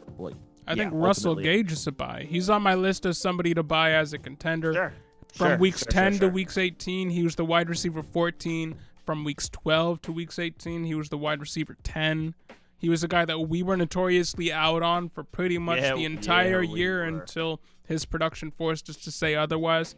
But, he's going to be the number one there because Ridley's gone. Let's be real. Well, it's probably. And we all like Kyle Pitts, but they need a number one wide receiver. Right, you can't. And it's going to be Russell Gage. And that team does have too many holes for them to, I think, be thinking about drafting a wide receiver high. So I think Russell Gage is going to come into the year and be the wide receiver one again. And they're $6 million over the cap as it stands right now. So they're not going to be making any free agency moves. And Calvin Ridley, getting rid of him isn't going to get rid of a ton of cap space because he's still on his rookie deal. So Russell Gage is a great buy. You should be able to pay wide receiver 3 prices because Russell Gage is 27, 28 years old? It's a good question. How old is Russell Gage? I'm not actually sure. He is 26. He just turned 26. Okay, all right. Yeah, even better. Like go out and get Russell Gage. Russell Gage is, if you need wide receiver help, Russell Gage should be on your list. Yeah. Can't believe I'm saying that. Never thought I'd be saying that, but Russell Gage is a great buy. We were out on Gage this year, but all he kept doing was proving us wrong. So because you don't have to worry about Frank Darby. No, that's not happening. Oh yeah, I had to sneak Frank Darby in there. You got a lot of hate on that. Yeah. All right, let's move on to some more sleepers here. Who else you got on your list? I'm gonna swerve to a quarterback just because, and this is like as dirt cheap can get. Gardner Minshew. Okay. I think this is viable for dynasty, super flex leagues more so than one quarterback leagues. But I also think it's viable as like a punt strategy on the quarterback position this year, maybe specifically for best ball, maybe more so than like your traditional redraft. But the Eagles are in an interesting situation. Jalen Hurts is presumably the entrenched starter for 2022. Gardner Minshew did get one start this year, and he showed out. He had a very strong year. Still only 25 years old. The Eagles have been tied to the free agent quarterbacks and quarterbacks that are expected to be available in this offseason, like a lot of teams, despite the fact that they have a potential starter entrenched. I think Gardner Minshew is prime trade bait for the Eagles, for a team who ends up falling short of landing a quarterback, as a result of a trade or whoever is available in free agency. With this draft class being pretty thin at the top, I think there's a decent chance that Gardner Minshew sees action in this in 2022. So it's a bit of a hunch. It's a bit of a long shot. I wanted to give quarterback a little bit of love. We did talk about Justin Fields, but I wanted to throw like a deep sleeper out there as a guy who has a non-zero chance of starting games for a team somewhere in 2022 after a team gets desperate because they missed out on everybody else. Yeah, I think he's a decent dart throw in 2 QB leagues. Cost you nothing. It should cost you nothing. Yeah. So I'll throw that one out there. I got another quarterback after you're done, but keep going. That's all I wanted to say. Who's your quarterback? And I'll move to a couple other names. Russell Wilson, man. Well, it's the lowest I feel like perception has ever been on Russell Wilson. And I think because of that, he can be had. He finished QB 16 this past year, in a year where he broke his hand. Before he broke his hand, in the 4 games before he broke his hand, QB 10. After the return, I feel like it's kind of understated. He was the QB 8 after his return. He was a good quarterback after his return. That was 2020 QB 6, 2019 QB 4, 2018 QB 9, 2017 QB 1. He was, yeah. And we know that the Seahawks don't know how to run and Pete Carroll don't know how to run an offense in 2021, 2022. No, they don't. If Russell Wilson goes somewhere else and is finally unleashed, I think we could see something special. He's only 34 years old. And we've seen quarterbacks produce well into their 30s, sometimes up to the year 40. Yeah, Russ could easily have Russell should have another good 4 or 5 years in him. And he's a perennial QB1 that you could probably get for QB2 prices right now. And that's why I think that Russell Wilson is a buy. And I'm probably going to throw... After this stream, I'm probably going to hit up the Russell Wilson owner in our 2 QB league and be like, hey, what up with him? See what's up. It's not a bad play. Because it is the lowest we're ever going to see the value on Russell Wilson. There's still a non-zero chance he returns to Seattle, and that might not necessarily be something you're feeling good about with Russ. And there's rumors that he's thinking about retiring too, because he's a little bit of a personality. Apparently, Ciara's been in his ear talking about you don't need this anymore. A bunch of stuff that people talk about in the off season. People like to talk, but yeah. But I think Russell Wilson is a buy. 34 when the season starts next year. Yeah, and QB 10 before his hand broke. QB 8 after he came back. And he's being overlooked. That stat is being overlooked. There you go. So that's the one quarterback I have here. I don't hate that. Cool. Yeah. Let's keep it moving with a couple more of these guys. Yes, sir. We both like this guy. I figured we could. We can kind of join on this one because I do know that you like Josh Palmer, but I do have him on my list. I like Josh Palmer a lot. This is pretty simple. This is honestly really simple. I'll go ahead and throw in Donald Parham too. I'm just going to throw the Chargers in together as kind of like a group. I want weapons that are attached to Justin Herbert. Like if we're talking, yes, I want weapons that are attached to guys like Josh Allen as well. Any of these high octane offenses with young quarterbacks. I want dudes that are attached to Justin Herbert, and both of these guys are young. Both of these guys, especially Palmer, flashed and contributed in the offense as young players. Mike Williams is a free agent.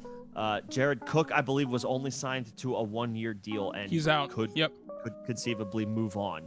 You talked about chasing vacated targets, and when you're attached to a quarterback like Justin Herbert and there is work available, those are the players that I am looking to grab right now before their price goes up.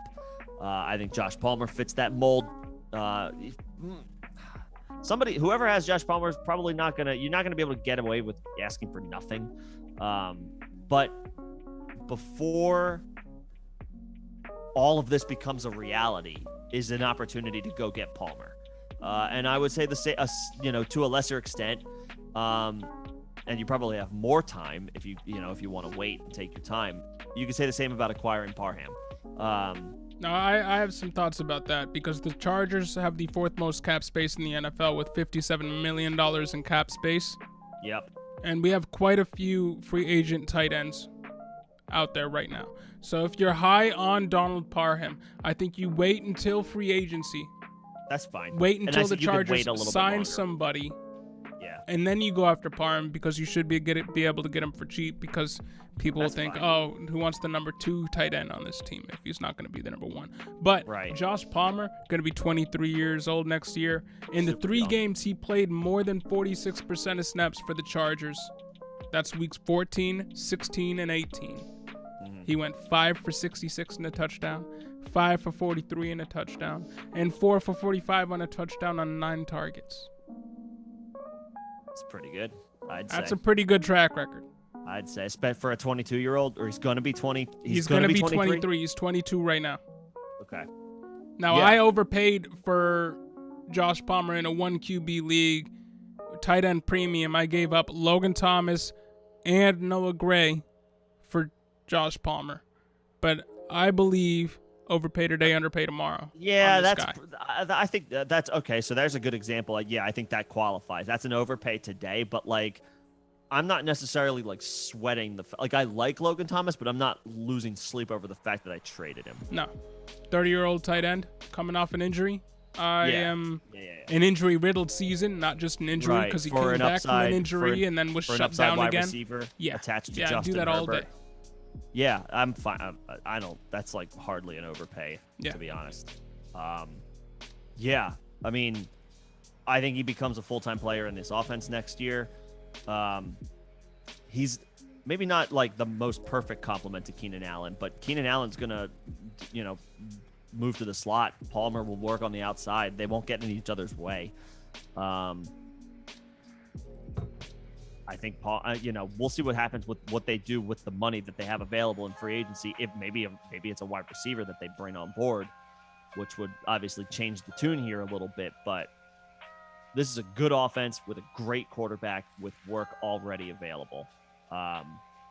I think both are very interesting. I think if I were trying to make a move, I would go for Palmer now, Parham later. Yeah, I like that. Those are two guys. I got a couple more that we can bounce back and forth as we kind of start to wrap things up here, but not quite done yet. Yeah, I got 2 tight ends here. I got a running back here. Who the tight ends? And that about wraps it up. I got Adam Troutman and Irv Smith Jr. Okay, these guys have come up a lot this offseason. Yeah. Adam Troutman plays for the Saints. Negative $75 million in cap space right now. The Saints might not have Kamara. We don't know. That whole situation is still evolving. It's not something that we've touched on just because we want to have concrete information before we apply whatever's going on with Kamara to fantasy football. But the Saints might not have Kamara. They won't have cap space to sign anyone. And Adam Troutman is only 25 years old and played 71.9% of snaps last season, even though he doesn't have the receiving production to go along with it. And we already know that Marquez Callaway, Traquan Smith, Deontay Harris, these guys aren't it. So Troutman, we might have been a year. We've said it a lot this year. We were probably 1 year too early on Troutman. A little early on Troutman. Haven't given up on him, the prospect. I'm all in on that. I think he's if you can catch whoever has Troutman, if you can catch him sleeping, you could probably get Troutman for peanuts right now. And I mean, your cost is you're talking about like incredibly low investment for a guy who's got plenty of upside in an offense with plenty of work available. It might be bad. Like the Saints might stink this year, but guess what? Players produce on bad teams too. Yep. And this is Dynasty. Right, a young guy, a young tight end, learning a position that is difficult to play right away, right off the bat in a rookie or a young tight end's career. They only get better. They're like quarterbacks; they get better, not like their arrow points up year by year, not down. I think Troutman's a good one. I thought you weren't as high on Irv Smith, but I took a look at him. He's only 23 right now. Yeah, he's very young. He's only 23 right now. He's going to be 24 when the season starts. He's coming off a meniscus tear, not an ACL. So that is another plus in his favor. Another thing that made me think, maybe I should be a little bit more forgiving with this guy coming into next year. And in 2020, from weeks 5 to week 17, he was the tight end 14. Now, we know tight end is usually a wasteland after usually the top 6, top 7 guys. But if I can get a high-end TE2, a young high-end TE2, who, let's be honest, he has room to grow from tight end 14. I think of him the same way I think of Brevin Jordan. He doesn't have that elite RAS, which is why I was off him again. But again, if he can be a low-end tight end 1 and I can get that at 24 years old on a team with Justin Jefferson, so he's never going to be the focal point. Nope. But he could be a great ancillary piece, a great secondary, tertiary piece. I'll take that. For what I'd have to pay to get Irv Smith, I've come around on Irv Smith. Shouldn't be that much. The Vikings are $17 million $15 million over the cap as it stands right now. So they're not going to be big players in free agency. Their offense should look a lot like it did last year. And I believe Ty Conklin is a free agent. I think he is too. So Irv Smith should step right in. They don't have the money to go and pay Ty Conklin. So, I mean, when I really looked at Irv Smith Jr., and this is a guy, again, that I gave up middle of the season for Rob Gronkowski, and it gave me a championship. So I'll take that. But I don't feel great now that the season's over, knowing that I gave up Irv Smith, knowing that he's only 23 years old right now, and knowing what his general upside and general fantasy football situation should be for the next few seasons. So I like Irv Smith, and I might go back to the owner and say, hey, what's it going to take for me to get back Irv Smith Jr.? Okay, that's a 180. Yeah. I'm not quite sure where I stand on Irv Smith just yet. But I do like where the direction the Vikings are going as a team and as an offense. So by default, that would move Irv Smith up a little bit for me. I'm probably going to wait and see a little bit more on him, and if that just means that by the time I come around to him, his price goes up, then so be it. But the intangibles are there. You can see them. So, right, and if you want to take a shot, what do you have to pay right now? It's probably not peanuts. A lot. Peanuts. A third? I'd spend a third to get Irv Smith. Yeah, sure. I will, and it would be like a late third, couple of years from now. Yeah. Maybe not that, but actually, I would do a 2022 third. Maybe a 2023. 2022 third, sure. Yeah, I don't have a problem with that. Get him now before you gotta worry about his value growing. Yeah, I know you're not sold on him, but I'd rather spend a third on a guy that I'm not completely sold on than wait and let his value grow, and now I gotta spend a second. True. But who else is on your list? Let me know. Couple more guys. I'll name two other guys. I got a running back and I got a wide receiver. The wide receiver I know that you're not high on. It's Curtis Samuel. For the simple fact that, and I don't know, obviously it's like try to avoid narratives that fit whatever the argument you're trying to make, but or whatever you're trying. I'm not even sure what I'm trying to say, but like 2 years ago, Curtis Samuel was a wide receiver too. That statement in a vacuum doesn't always matter to just any one player. It's like, I don't care what a guy did 2 years ago. I care about what his potential is for this year. But I think he's still only like 26, 27 years old. So to your point, that prime age for wide receivers, I would have to double check that. He's not super old. He's 25 right now. He will be 26 when the season starts. All right. So he's about a year younger than I originally thought. 2 years ago from a wide receiver 2 season where we saw him utilized very much like we saw Debo utilized, now to a much better degree, but saw Curtis Samuel used in that kind of hybrid running back wide receiver role for Carolina, and he put up good numbers for them. It did not happen in the slightest this past year with Washington. He dealt with injuries. He barely saw the field. He might have gotten into 1 or 2 games this year, if that, and did next to nothing. Like, this was a lost season for him. Complete wash. Reason to be down on him, right? Wasn't a great situation that he was in Carolina. It might even be, at least for today, right now, a worse situation in Washington. But if they improve their quarterback situation, and to your point, they have 30+ mil in cap space. Let's just say they do. Let's say they go all in, they find an upgrade at quarterback. They're not going to have that much more money to do that much else, to add that much more. And again, when you invest in a quarterback, oftentimes you're banking on your quarterback to elevate the play of the offense, regardless of who the personnel is, unless it's just complete bare bones, which it's not in Washington. Terry McLaurin is, I mean, Dan, you want to talk about someone whose stock is probably down right now. You want to Terry talk McLaurin, about somebody who Nick is insanely high on. Well, I'm high on. I'm not insanely high, but I'm high on. I like Terry McLaurin. I like his talent. And Antonio Gibson is a top 15 so far running back in the NFL. There are good pieces on this offense. But if you get a quarterback, good chance most of that $30 million in available cap space is going to whatever his contract is. So if Curtis Samuel can bounce back, get over the injuries, maybe they use him in that hybrid role. Again, I mentioned earlier, J.D. McKissick is a free agent. Maybe they envision Curtis Samuel taking some of those touches because, again, who was his head coach in Carolina when he saw this role?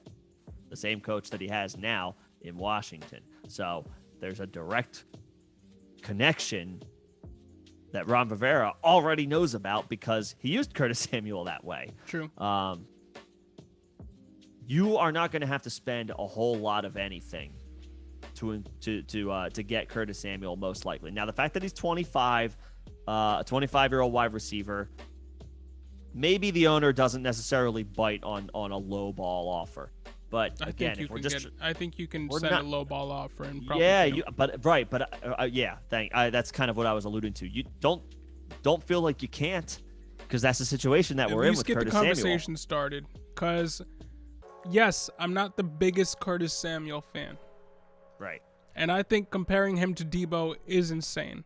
The only thing they have in common is their height is 5'11". Debo is 15 pounds on him, and he still is probably somebody that comparison. Okay, fine. Not a frame comparison. But Debo is still somebody who isn't the most durable guy in the world when used in that manner.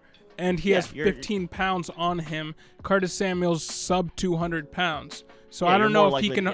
I don't know if he can hold up to it. But he's 4.31 speed, former second round pick. Could I see it? Sure. But I don't typically love going after those gadgety dual role type guys because I don't think it works all that much. I think it's great in theory, but in practice, it takes a very special player to execute well for more than just one season before they get too banged up to be able to do it. So keep that in mind. But I think the price that you're going to have to pay to get Samuel is going to be much less than the value that he will bring next year. Not saying he's going to be a wide receiver 2 again, but that is within the realm of possibilities. And remember, when he did that was with Cam Newton, who isn't the world's greatest passer. And he's known maybe at the beginning of that could have been the season where it was like the beginning of the decline is already underway. 2020? Yeah. I think the decline was already there. That's just to further prove the point. So keep that in mind. But I think Curtis Samuel, sure, he's a fine buy right now because you shouldn't have to pay too much to get him. Don't got to pay much of anything to get him. And he does have decent upside, theoretically. But historically, not the type of player that I usually go after. But knock yourself out. I will knock myself out. I got one more name, and then that's my list for today. All right, I got one more name. Let me squeeze. I got a couple more names here. Let me squeeze one in here before you get to your last one. All right, do it. And it's more about what you're going to have to pay to get the guy versus what his value is. And that's Hunter Renfrow. I think Hunter Renfrow is going to be undervalued based off of where he finished and where he can finish next year by the fantasy community. He finished wide receiver 15. Should perform as a wide receiver 2 again next year. Maybe not wide receiver 15. Maybe not finishing quite as high because Waller was out for a lot of those weeks. Mm-hmm. But he won't cost you I don't think he'll cost you wide receiver 2 production or cost to get him. His ADP on Underdog right now is 64, so you can get him in the 6th round. He's 26 right now, should be around 20, turning 27 when the league year starts. Prime. So again, prime, but Prime technically, I mean, somebody sold me Mike Evans at 27 because he thought, oh no, I got to get out from this old aging wide receiver while I still can. I'd love that. So that's the thought process with some dynasty managers. Once a wide receiver hits 27, they're thinking, maybe this is where I should get rid of him. Get out now and get as good of a Hunter Renfrow only has 1 year of elite production or borderline elite production to fall back on. So I think you can go out and pay wide receiver 3 prices and get a wide receiver 2. That's what I believe. So I think Hunter Renfrow is a good bet. I think he could be the white Robert Woods and be a guy that finishes in that high-end wide receiver 2, mid-tier wide receiver 2 territory up until he's 29, 30. I mean, he's used much the same way. Right? Right, yeah. Yeah, and Robert Woods perennially undervalued based off of how he was used. Yeah. His fantasy value never quite caught up to his real life value, or the perception at least. And I think we could be saying the same thing about Hunter Renfrow. So I'm gonna be trying to throw out a few offers for to the Hunter Renfrow owner, because I will probably only have to pay wide receiver 3 prices for somebody who should finish wide receiver 2. That's my thought process there. But who's your next guy? I was not thinking Renfrow, but he's in my contender buys. Yeah. So I will caveat it with that. He is a contender buy. I did not break mine up into like contenders and rebuilding. It's just like young guys that I'm interested in for the most part.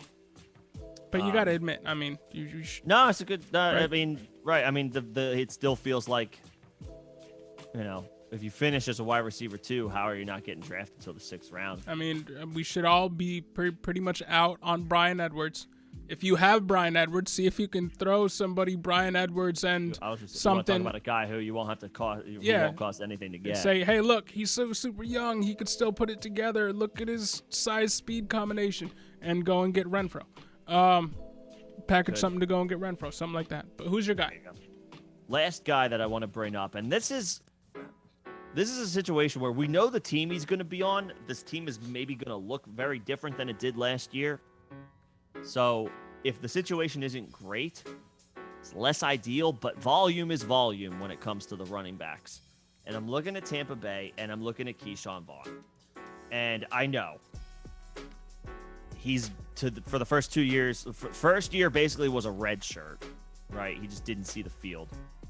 Second year, he didn't see the field until the Bucs were absolutely demolished by injuries. When Fournette was down, when Gio Bernard went down, there were weeks where Ronald Jones had to miss. Like, all of these guys at the same time were out. So Keyshawn Vaughn got an opportunity out of necessity. He made some big plays. He made some bad plays where it was like, this is why this guy hasn't seen the field yet. So he's very up and down. Volatile, I think, is like maybe a good word for Keyshawn Vaughn right now. But you want to talk about upside for a cost that shouldn't be too bad. While we're still waiting for this season to wrap up, with a month to go before free agency, I feel like he could fly under the radar a little bit as far as acquiring a running back, a premium position that can be difficult to fill because the turnover and the injuries and the unpredictability and all that stuff. You shouldn't have to pay too much for a guy who has a very good chance to, at the very least, have a premium role in this offense. Is he the bell cow? Not ready to say that. Not sure what Tampa's going to do in the offseason, but if they let Fournette walk, they revamp the offense a little bit. Maybe they get younger. Keyshawn Vaughn has a chance to get 150, 175 touches in this offense, and for his ADP, could be a decent return on investment. It's not going to be flashy. There's going to be plays where it's like, this dude's a bonehead, But we saw the home run ability. There are going to be less plays like that than we saw from Ronald Jones just 2 years ago. That would be an upgrade, yeah. Yeah, I think Keyshawn Vaughn is a better pass catcher than Ronald Jones, and I mean he's at least on the same level as a pass blocker, probably better. And coming out in his draft year in 2020, Ronald Jones he was ranked higher by I'm looking right at these rankings right now than Antonio Gibson by a lot of people coming into the draft. I remember that now. Yeah. So yeah, Keyshawn Vaughn, I like. He's only 20. He's only 25 when the year starts next year. Was a decent running back prospect. No wear and tear. Finally has a little bit of the vote of confidence from Bruce Arians because he was a little bit in his doghouse for a while. But it looks like he's finally turned the page on that. There's an avenue. The narrative on him was that he wasn't doing everything that a professional should do coming into the league, which is why he found himself in Arians' doghouse. But he's had some veterans around him teach him and show him the way to do things. We had Shady 2 years ago with Leonard Fournette, and Shady mentored Leonard Fournette too. I don't know if you ever check out that I Am Athlete YouTube podcast thing where Brandon Marshall. I haven't seen it. I know he had a great episode with Shady. Great episode with Shady. And if you got an hour to burn, throw it on in the background while you're washing the dishes or something and check it out. It was actually pretty entertaining. But he went into a little bit about how he mentored Leonard Fournette. And I don't want to get into the weeds here, but remember last year or 2 years, not in 2020, when Leonard Fournette came on, there was some rumblings that Leonard Fournette wasn't happy. Yeah. And then he caught fire and they went to the Super Bowl. That apparently had a lot to do with Shady's mentoring. And he talked a lot in that podcast about how he mentored Leonard Fournette. And I'm sure a lot of that trickled down to Keyshawn Vaughn too. And then this past year, Leonard Fournette's there, but who do they bring in? Gio Bernard too. I'm sure a lot of that trickled down to Keyshawn Vaughn as well. And now Keyshawn Vaughn is going to have his time to shine. So, I don't hate that. I like Keyshawn Vaughn as a speculative sleeper. Sure. Now they Shouldn't cost you much of anything. They do have $3 million in cap space right now, but I also believe that Tom Brady is still on the books. So once he comes off of the books, it's going to look more like $23 million. So they will have some money to play around with to sign another running back. So I do not think Keyshawn Vaughn will be the only person there. But no, he won't. Is he going to be in a role where he can get 10 rushes a game? Sure. Yep. I would buy that for his price. Yep. I'd buy that for his price. For his price, I think 150 touches is a decent floor to bet on. So I think you're spot on. Appreciate it. Cheers. That's all I have. I mean, we ran through a bunch of different names. I got one more sleeper to wrap it up with. Oh, you got one more? Okay. One more. I actually have 2 more, but we don't have to talk about the other guy. Let's finish it up with some running backs here. Do it. It's a boy from your Eagles. Okay. Miles Sanders, dude. Sanders? And it's again more of there's like 6 different shouldn't names have to pay a lot. Here. Huh? Okay. I was like, there's like 6 different names you could go when you just say Eagles running backs. But okay. The guy. It's the ultimate buy low right now for Miles Sanders. If you remember around this time last year, Miles Sanders, you probably offered somebody 2 first-round picks. You couldn't get Miles Sanders. The hype for Miles Sanders was real around last year. Now, this past year, he didn't score a touchdown the whole year, and he had the lowest yardage of his career. Yeah, it didn't work out for Sanders this year. But I'm talking to an Eagles fan. Yeah. Through the first 8 games, Hurts was throwing a ton. Yep. There were games where Hurts would go a whole half and they would only run the ball twice. Right. Well, there were multiple games where Sanders had like 1 carry at halftime. 2 carries at halftime. And he wasn't getting the passes thrown his way because they were all going to Gainwell early in the year. Yeah. And then when they decided to run, Sanders got hurt. Jordan Howard came in. Boston Scott came in from, third string, and they started putting together a good string of games. And then by the time Sanders got back, they were involving every single one of those running backs, so he wasn't getting a ton of run, but he looked decent. He looked good. He looked explosive with the ball. Every single time I saw the Eagles on red zone, I was thinking, why aren't they giving Miles Sanders the ball more? He looks like he's got some juice, and then they just go away from him to another running back. Now, it was working for him. They seemed to have their feet underneath them from an offensive perspective. But they got away from Miles Sanders, and that's why Miles Sanders didn't have any touchdowns this year and had the lowest yardage of his career. Just like a culmination of bad things all at once. He's only on this list because he's going to be 25 years old, same age as Keyshawn Vaughn. And you should be. What are you going to have to throw at somebody to get Miles Sanders? A second round pick, a late second. I was gonna say maybe two of them. It might take two of them. Maybe a second and a third, something like that. You won't have to throw a lot at somebody to go and get Miles Sanders. And he still has the talent to be a good running back in the league. They just have to use him, and he has to stay healthy. And we've seen running backs who've had this narrative of they can't stay healthy full season. They can't put it together. I'll name one off the top of my head. Joe Mixon was that guy for years. Mm-hmm. It seemed like. Yeah. And it only takes yes, magical things happened with the Bengals this year. So I can't really say that Sanders is going to be Mixon next year. It's not going to happen with the Eagles offense. It's going to be a run-first team. Probably, yeah. They have a decent amount of holes to fill. I doubt they go back to a four-headed running back by committee. No, they have a slew of other. Sanders his value should be more than what you have to pay to get him this year, which is why he's on my list again. Dynasty buy low. If you can buy a 25-year-old, soon-to-be 25-year-old running back who, frankly, hasn't had a ton of tread on his tires over the past 3 seasons, despite being the number one in Philadelphia. Right. Yeah, relative to his role, he's got much fewer touches than his other fellow running backs. Right. Now I have Miles Sanders in every league I'm in, so I can't put in an offer to be like, hey, what's Miles Sanders cost? But if I was in a league where I didn't have Miles Sanders, I'd be asking the owner, like, hey, what's it gonna cost? The guy sucks. Just needs some running backs on my team. What's it gonna cost? And see if I can get something. See if you can get him for a second round pick. I don't think he sucks.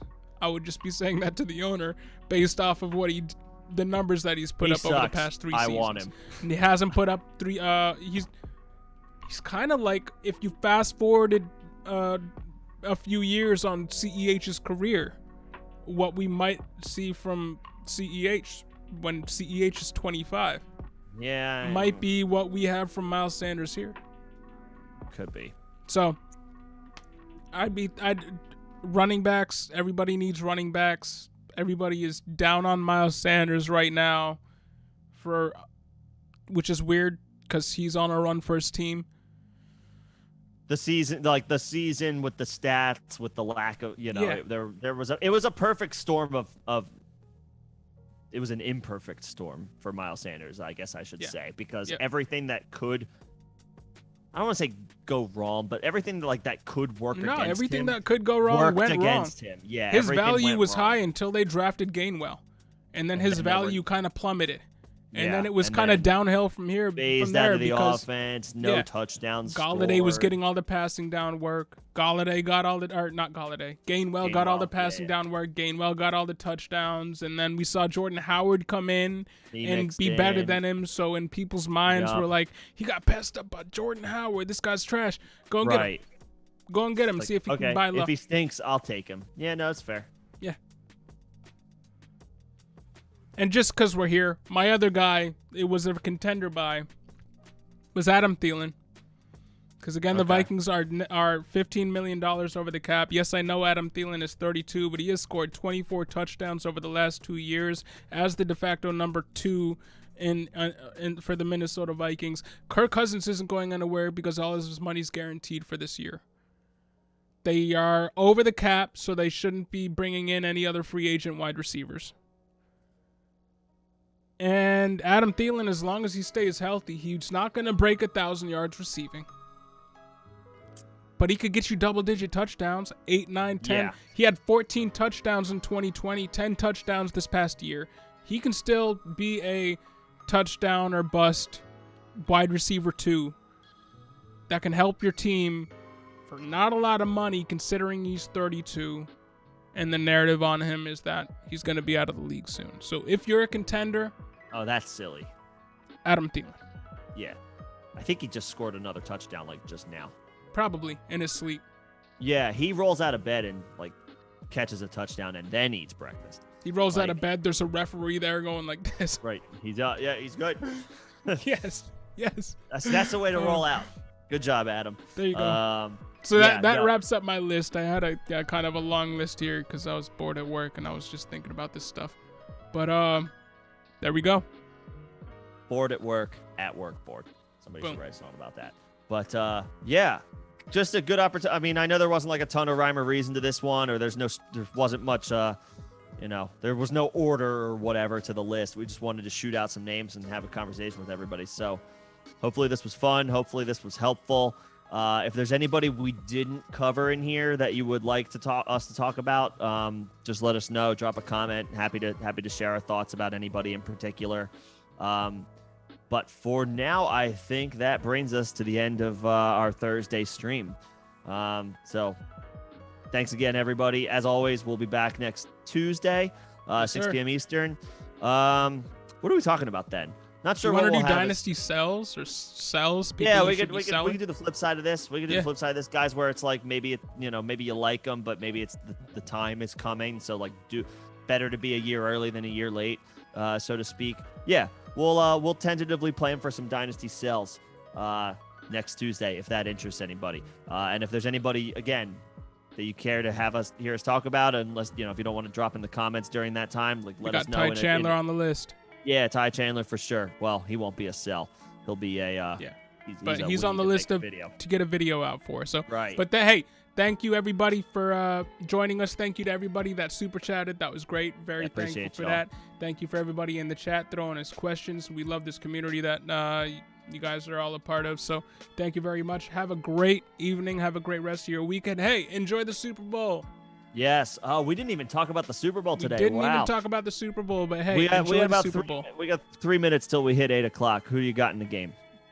My heart wants the Rams to win only because I want that for Matt Stafford before he retires. Because I think he's been one of the best quarterbacks in the league for a long time. He was just on Detroit. And Burrow and Jamar Chase and T. Higgins should be back. Let's be real. They have a long career ahead of them. They have a good chance. They look great. Yeah, they do. They have a good chance to be back. And I kind of like the way that the Rams, here's all my first-round picks. Here's all my second-round picks. We're just going all in for this year. We're just going to go all in and get a bunch of good players. Yeah. Right. That's kind of cool, and I want that to work out for them. So my head says the Rams. I think the Rams are going to win. Living in L.A., not being a Rams fan, though, I guess maybe this is kind of what's the word? I don't know. My heart is rooting. I'll be rooting for the Bengals. I guess I like to play that devil's advocate role here. I'm blanking on the word or the term. Contrary? I'm not. Yeah, I don't know. I'm not supporting the home team just because I'm here. So I won't be mad if the Rams win. I expect them to win the game. I do. I think they will win. But the Bengals are just such a fun story. So this far, just because it was so unexpected, I wouldn't mind seeing them cap this off with a win on Sunday. The Bills fan in me doesn't want to see that either. I have to admit. I just feel like the Bills should be where the Bengals are, and it's really Joe Burrow and the Bengals jumped the Bills. Hey, Bender, you're late. Oh man, we're just signing off, man. I'm sorry. We are. Bender, Yeah, what's We're going just on, man? signing off, but what's going on, bro? Yeah, it's good to see you. Yeah, just went through some sleepers. Yep. For Dynasty, if you care to run it back. But we are at the end of this stream. Appreciate seeing you, though, man. Yes, sir. Enjoy the Super Bowl, man. Yeah, enjoy the Super Bowl. Again, we'll be back Tuesday, 6 p.m. Eastern, and we'll be doing Dynasty sells, maybe a little bit of redraft angle in there as well. But guys who you maybe want to think about trying to sell off in this early stage of the offseason. But, yep, enjoy the Super Bowl. Have a great weekend, everybody. Peace. See y'all next week.